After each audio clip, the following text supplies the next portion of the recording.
So we decided to look at Mercury on the Gemini side of Mercury, because you know that Mercury rules two signs in astrology, Gemini and Virgo.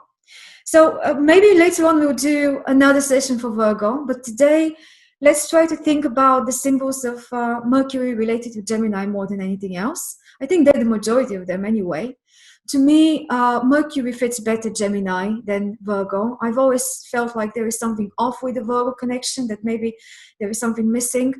Well, for the moment, we've got 12 signs and 10 planets. This may change, and later on, they may discover something new that we can assign to, say, Virgo, for example, even though it's quite unlikely, because now the planets they're discovering every century, they tend to be more of a different realm, not personal, not a bit stranger, let's say.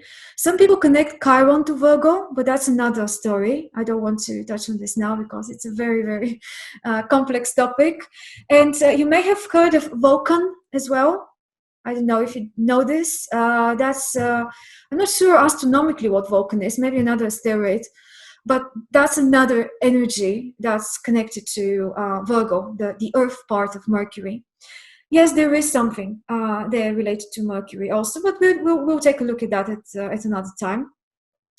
Now, Mercury as Gemini and the third house. Mercury is the closest planet to the Sun, as close as it can be, and it's so speedy. It turns around in its orbit and goes around the Sun only in 88 days, which is almost 1,000 times quicker than Pluto, the slowest planet. So Mercury is the very first one, Pluto is the very last one.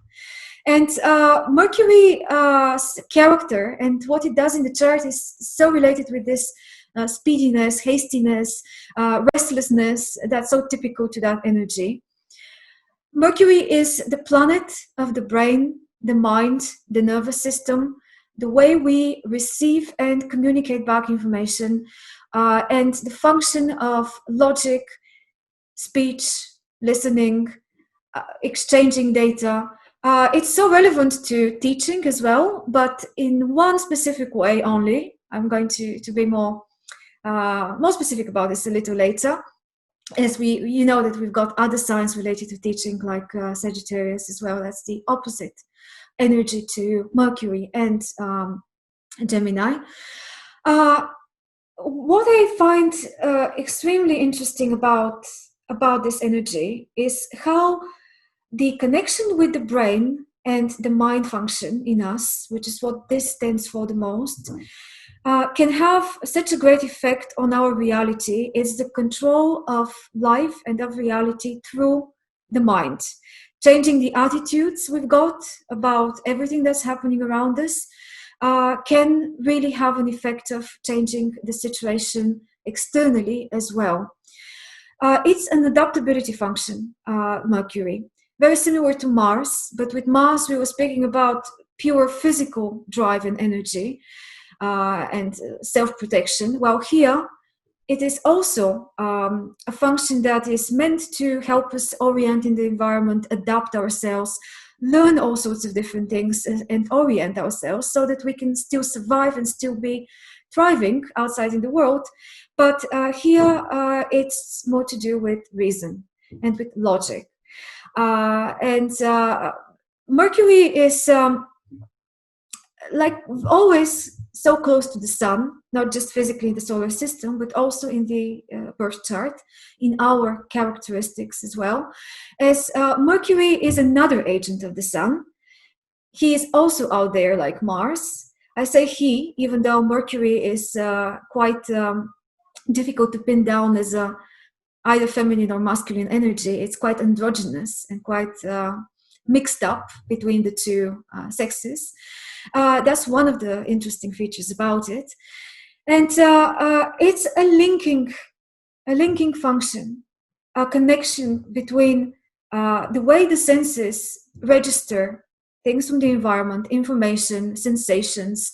It's so related to the senses in the way we perceive very personally what goes on around us. And these perceptions then become our reality, our subjective reality.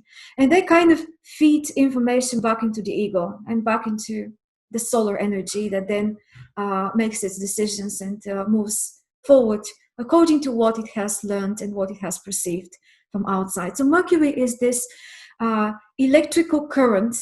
The nervous system is Mercury that helps us connect with the environment to the senses, to the physical senses, mostly seeing, touching, and hearing different things that we can then transform into pieces of information we can make useful in our lives.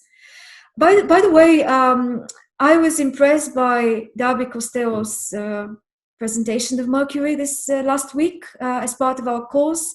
It's one of our teachers. Maybe you heard it, Davy Paula. She was talking about Hermes. Hermes is Mercury, the god messenger of the gods in Greek mythology. And this god can help us visualize what Mercury is about, I think, very well. He is that character, patron of travelers, merchants, people who are dealing with all sorts of exchanges, everyday exchanges between, out there in the world, in a way. And he's also the guide and the trickster. The character of tricksters, liars, gamblers, that's very Mercurial as well. These are one of the many impersonations of Mercury. What's interesting about Mercury is that it can take the form of any other sign and any other planet, especially when it's conjuncting something in the chart. It really mixes up itself so well with the other planet that it can almost imagine that it's an agent to that planet, and it really fuses its function with the planet function. If you've noticed this in your charts as well. But usually Mercury is close to the Sun. Most people have Mercury conjunct the Sun. As simply it's traveling so close to it in the solar system that they never go. Was it more than 28 degrees? A distance between them. So you cannot have anything like square between the Sun and Mercury. You can only have a conjunction. And maybe a semi-square or a semi-sextile almost, but not quite, because a semi-sextile is 30 degrees and 28 is the maximum distance Mercury can be from the Sun. Another thing that Gemini and Mercury are connected with is language and words. But language is more a playground for Mercury than a real instrument like it is with Jupiter, let's say, and Sagittarius. Here with Mercury and Gemini, we're not philosophizing, we're not looking for a major truth. What we're interested in is to be flexible in the environment and to be able to use in a practical way, in a very direct way, our communication skills and adaptability. So Mercury needs to be looking around with this typical curiosity it's got and gathering impressions, information, knowledge, and then just playing with them, experimenting with them to see where this is going to take it. And it's always open to be surprised. This is the energy in us that is open-minded, and it's supposed to be open-minded, even though when it becomes dysfunctional, it becomes quite fixating as well into all different sets of data that it can sometimes get lost in. How Gemini has this tendency of accumulating too much knowledge, too much information, and at the end of the day not being able to make sense of it.